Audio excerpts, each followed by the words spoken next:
Hello, everyone, and welcome to the third episode of the Jehuti Deep Dive Lecture.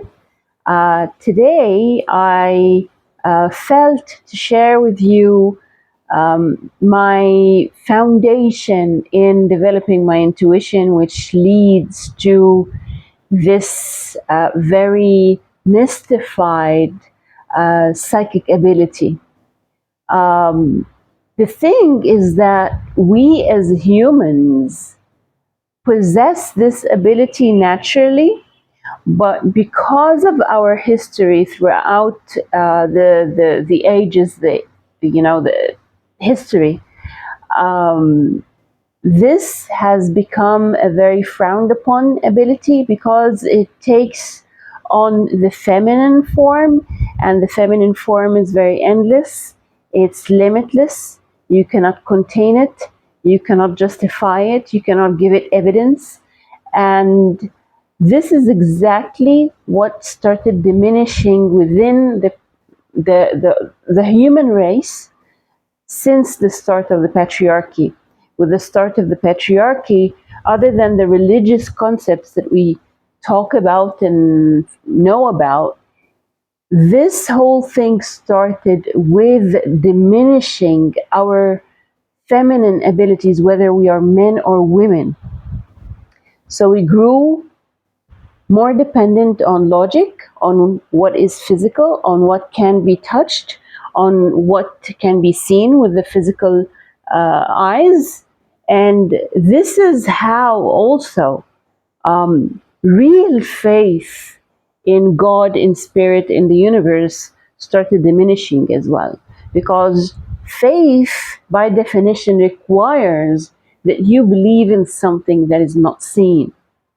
And the thing is that when you have intuition, when you have strong intuition, you start knowing things, you start feeling things, and you cannot justify anything that is happening. But then gradually, as you see the result of it, time and time again, you grow more faithful in, you know, in your abilities and the things that you can see and feel, and even with some people they can prophesize, not me. But anyway, I recall they're not the very first encounters, but the two encounters that really put me on the path. First, there was a Reiki session that I had, an energy healing session back in 2007.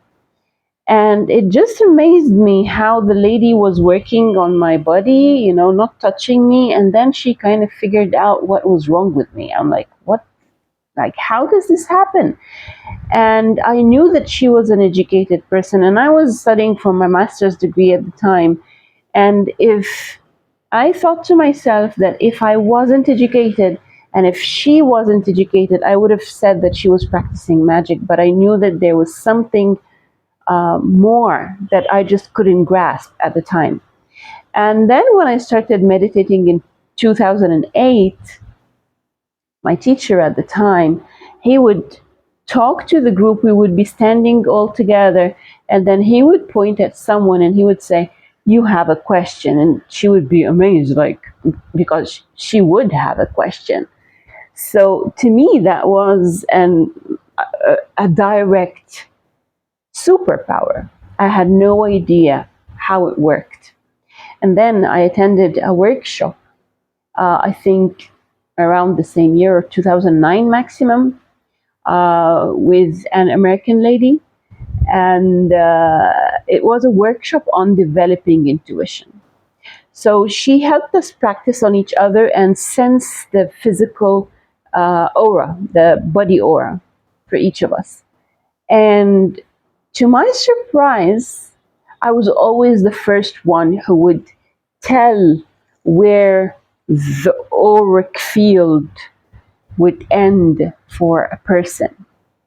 Until towards the end of the workshop, she pointed for me not to say any answers out loud because she knew that I got it. And to my surprise, I was like, wow, I have it. And it's so simple.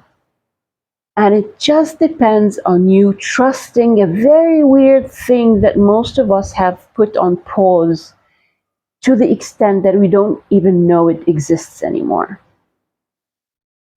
If you want to start, you can start with a very fun activity that that teacher I talked about actually taught us in the beginning. You can put your hands together like this, and then with the intention with your mind, this is the whole thing, and I'm sure I'll be talking to you about intention a lot. Okay, but it all starts with a simple visualization inwardly as you put your hands together and you start seeing that there's light coming from here, from the palm of your hand and the other palm of the hand. And it's initially, if you do sense it from the first time, that's amazing. But keep practicing and keep trying it more. So, anyway, it's normal as well for one hand to be stronger than another. Is because the energies of our bodies are not exactly the same, and this can be talked about later as well. But anyway, put your hands together and then start visualizing that there's a ball of light. So the source is from both hands. The source of the light is from both hands. And then the light keeps getting bigger, and then they start magnetizing, and you start sensing that there's this woo interesting magic. Like if anybody is a bit psychic watching this, you will start sensing the light ball being created here, and you could tell me what color you feel. I already got a visual of it, like what colors I'm working with here. So if you watch this, venture a guess. Like, what is the first color or colors that come to your mind as I work this? Woo, woo, woo. So basically, your intuition is a whole development of that simple idea. Now, here I use my chi, my vital energy to move, okay? And I worked it with my mind and with my body as the helper of my mind, or actually the container of my mind, to work in a certain way or direction. In the same way, when you keep developing this, bit by bit, this will expand, this ability will expand, it will become much bigger than just sensing energy between your hands. You will start sensing that something is happening. You will look at someone's face and know, first of all, you will know how they feel, even if they just have a straight face, and no, it's not body language, it's not the same, because you're reading something that is not showing.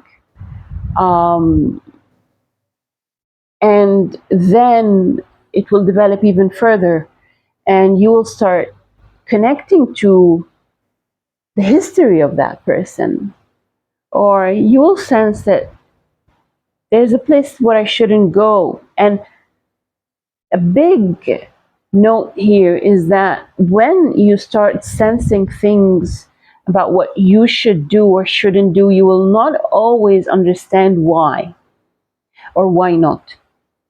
And sometimes when you sense something is really good for you and that you should go for it and that you should be open to it,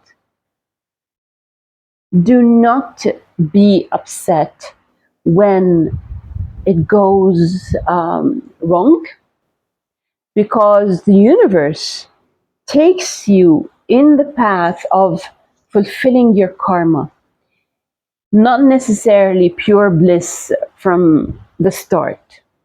Like if you wish, and this is a continuation of last week's episode, manifestation. Sometimes you feel something is good for you, or someone is good for you, or whatever. But then, bam, all right? And this bam sometimes is the biggest bliss that you could ever have in your life. So I feel this is enough for today. And if you wish to leave me a comment, tell me what colors you saw when I was working that ball of light. And tell me if you have any interesting stories regarding intuition or psychic abilities. And if you have any questions, of course, I'm open to answer you. Thank you very much and see you next week.